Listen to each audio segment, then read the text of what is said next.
If you're a Canadian real estate investor trying to get into the US market, here are the 8 steps I will use before I put in an offer. In this video, I'm going to use a live deal to go over all those 8 steps so that you can literally apply it into your next purchase. Hi, my name is Ping. I've been investing in real estate since 2010, and in 2022, I finally came to the realization that I needed to pivot into the US market. And today, I'm going to share with you 8 different steps that you can easily follow so that you're not going to make any major mistakes buying your first US rental property. Today, I'm going to use this side-by-side duplex as a demonstration and to see whether or not this is a good property for us to even put in an offer. So regardless if it's on the market or off the market, the very first thing I want to do, number one, is I want to kind of zoom out and look at the city a little bit, because every city there's going to be a good, great, or like poor neighborhood, and most of the time we definitely need to avoid the ghetto area. So I want to kind of zoom out a little bit and just look at, okay, where is it located in this entire city? And the reason why I'm doing that is because when you're looking at the Google map, you can easily see where the highway is, you can see the hospital, all the neighborhoods and all that stuff, and kind of give you a feel of where this area is. So this one is on the west end of Cleveland, and if you kind of zoom in a little bit, you can kind of see that, okay, there's a highway going through here, and this could be a train rail right here. So the things that I'm looking for is I definitely want to be a little bit farther away from all the industrial area, which could be right here in this area. So it's not right next to it, which is not a bad idea. And the next thing that I definitely need to kind of see what's actually around it. The moment that you have a lot of body shops, a lot of those like kind of mechanics shops, those will be the areas that I try to stay away from a little bit more. After knowing this, I'm going to get back in here. Number one, obviously, I want to see how the neighborhood actually looks like. I can see that road condition is not the best, and typically I also wanted to see how the neighbors' houses look like. So just by looking at this, it's definitely not giving us an A+ neighborhood vibe. But what I like about this one is that there's a sort of a school in here. We can always go in there and kind of take a look at the ranking in the school. But at the current stage, I'm just getting a feel of the neighborhood, and I want to see how everything looks like on this side. So not too bad, other than the road condition being a little bit rough. I also want to go to a different direction and kind of see what this main road is about. If I see a lot of properties are being boarded up, that's definitely not a good sign. This looks like a church, so I'm just kind of going around the street and see what happens. I wouldn't say this is a premium area, but this is definitely not a C- area. So far, so good. Most of the stuff are good. The next thing I do is I will click the see more date. I just want to kind of see what the history of the building is. 2019, this building was still in a different color. They did some work on the exterior to make the appearance looks a little bit better. Okay, so that's interesting. Typically, when people want to do that, might actually be they're trying to make it look a little bit nicer to boost up the sales. So if I look into the history, I can probably see this property being listed for sale. Okay, if I go into 2009, okay, it got painted twice for some reason. But in terms of structure, it didn't change much. Okay, so another thing that's interesting is that 2009, we're already seeing a bit of a water here on the side. Okay, 2019, 2022, they're all the same, but things are getting a little bit more severe. So this is potentially going to be something that we definitely need to look into. Good thing about this property is I don't see anything that's being taken down. Yeah, it's all pretty consistent. Sometimes you will see a few neighbors' house like you have a vacant lot right next to it, and really it's because the house got demolished. I'm not seeing any of that. So far, this gives me a bit of like B- type of feel. I wouldn't call this a C- neighborhood. That's the very first thing I would do. So after going there, I will go into Zillow. Zillow usually will give me some basic information. Built in 1890. Ideally, we want to find properties that are over 1940, 1950, and part of the reason is because number one, after 1940, there won't be any lead inspection that we need to do on an annual basis. But also, when he's over 100 years old, there's typically a lot more things that we need to kind of pay attention to. The foundation issue, the roof is, and all that stuff. So just to pay attention to this is not a deal breaker, but just something to be aware that older homes, there will be more CapEx that you need to kind of budget for. So this will give you a rough understanding of what this property is about, like level 2, all that stuff, right? Not trying to get into anything too details, but just want to kind of skim through, get a bit of a feel of the property. Now, the next thing I would do is the price history, because usually price history will show me how desperate the sellers is. This one, he bought it for like 2021 to 2025, not much of appreciation. He got it for 130 and he's trying to list it for 140 basically. And this already tells me that he priced the property correctly. Within 2 weeks, he already sold the property conditionally, and then eventually this got closed. This is a proper sale for this seller. Now let's look into step 3, which is deal check. You want to use this software to underwrite the deal, and this software typically will pull in the right information, like a lot of like online information from different platforms into this spreadsheet. This really will increase efficiency of the underwriting process. Let's do this. We just import the property data and let's type the address. I'll use a deal check estimate. A lot of information in here, don't even worry too much about it. Just kind of rely on their information for the time being, and then save properties. And this is basically how you're going to get the property analysis immediately.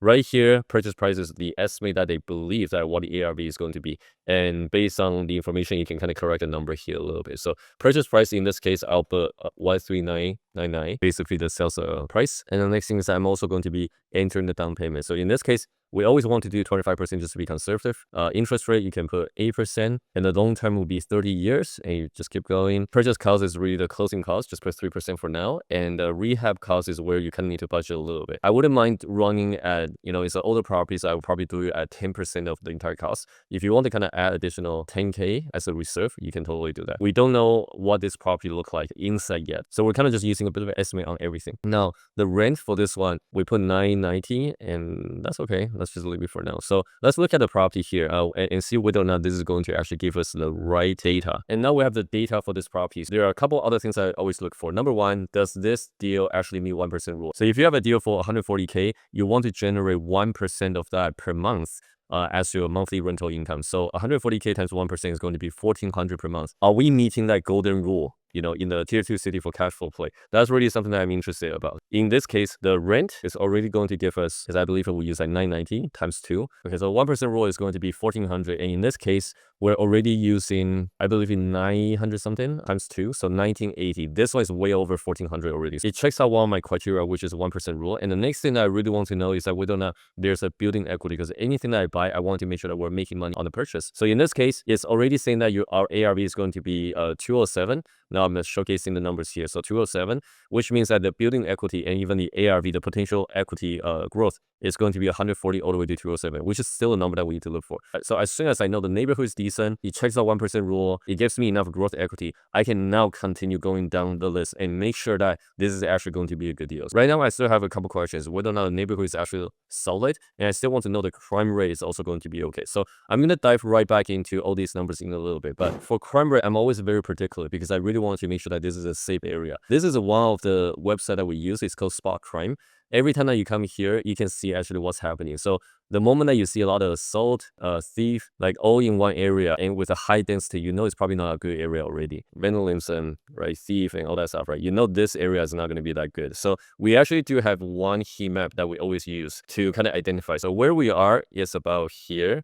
And let's just quickly look at the heat map and see whether or not this actually makes sense. I think we're roughly around here, and this will be on the map will be like C to C+.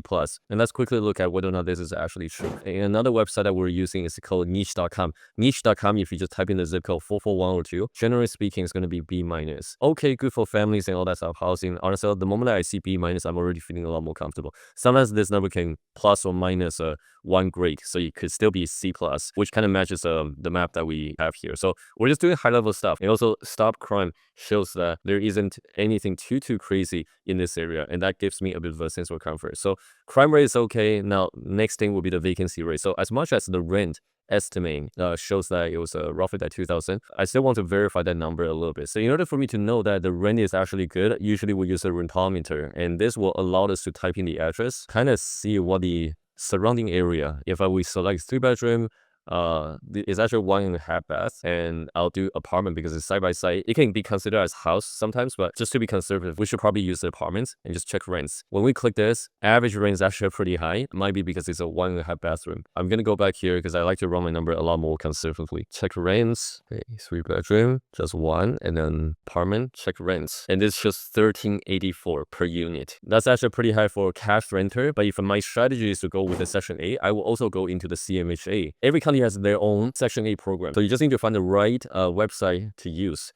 And in this case, our zip code is 44102. 3-bedroom apartment will give us 1620. And by the way, this number is not always guaranteed. It's up to 1620 based on the comparables in the area. So the Section 8 Housing Authority will send people over, look at all the data, and then to determine whether or not this can go up to 620. Sometimes if you end up getting that 1400, 1450, it's still slightly higher than the cash rent that you're seeing from the Rentometer. So this is already giving me quite a bit of confidence because currently we're still using less than 1,000 for this unit, but I know that we can probably go a lot higher, just by looking at these data. So the next thing that I want to do also is to check out the vacancy rate, but the vacancy rate is over like 15%. I'm also not going to touch it. So the next thing I do is I will go into point to homes. This gives a very accurate data for the vacancy rate. So even point two homes for this specific area shows 1400. It's already telling me that the rent growth for this specific market is actually very strong. And all I want to do is to look at the vacancy rate, 4.9%. Basically, I'm pretty safe in this area. So this is a sequence of things that I will normally go over to be able to identify whether or not this is a safe deal. So in this case, just based on everything that we're seeing, it's actually pretty good.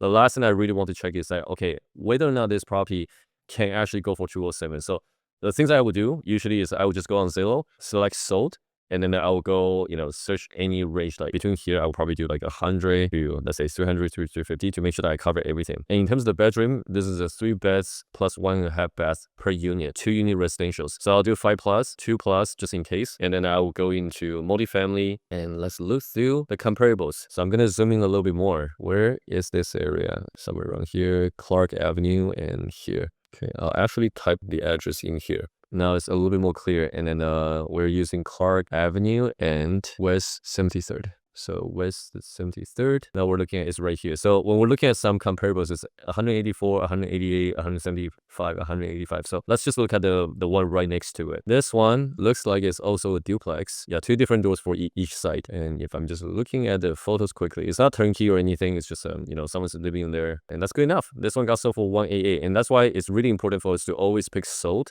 for the past few months, ideally like less than probably even 12 months. Okay, and this will give us the most accurate data. So the ARV, I do believe that you can support 207 if the property is done correctly. For this deal, I do see this being over 207. If anyone who's buying this property can hold on to the property for the next 2, 3, even 5 years, this property does have that kind of potential from 140K all the way to maybe 220, 250K. This is my thought flow. And as soon as I get roughly like 70-80% of a good feel of the property, I will put in the offer. I will reach out to either realtor, wholesaler, or anybody who's like trying to sell this property to, and they just try to collect a little bit more information. In this case, we already know that condition is decent. I would always make sure that we include inspection, financing condition in our offer, and try to do a little bit more due diligence afterwards. But this deal, I will not wait until I gather more information before I put in the offer. Everything checks out the boxes, and this is the time where we act fast, where the EMD, earnest money deposit, secure the property, and then buy us additional maybe 1 or 2 weeks to do further due diligence. Okay, so let's quickly recap 8 different steps before you put in the offer. So Google Street View, Zillow for property information history,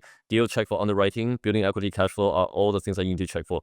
Look for the rent comparable, look for the sales comparables using Zillow as well. And then use the CMHC rent estimate to confirm what you can actually get from the Housing Authority for Section 8. Niche.com is another one for the ranking of the neighborhood, super accurate number. Point two homes to confirm the vacancy rate, and then use spot crime to kind of get a feel of where the crimes are happening in that specific location. And the last thing is put in the effort, stop waiting. You already got enough information, right? Whether or not you're dealing with realtors, property managers, wholesalers, or even sellers directly, try to put in an offer to secure it. Good deal will be gone ASAP. You can still put the conditions in here, financing, inspection. Just get the offer out, secure the opportunity so that you can do further due diligence for this specific properties. If you feel like you're getting some value out of this video, make sure you like and subscribe. And if you want to learn more about the hidden costs buying a US property as a Canadian, make sure you give this video a watch.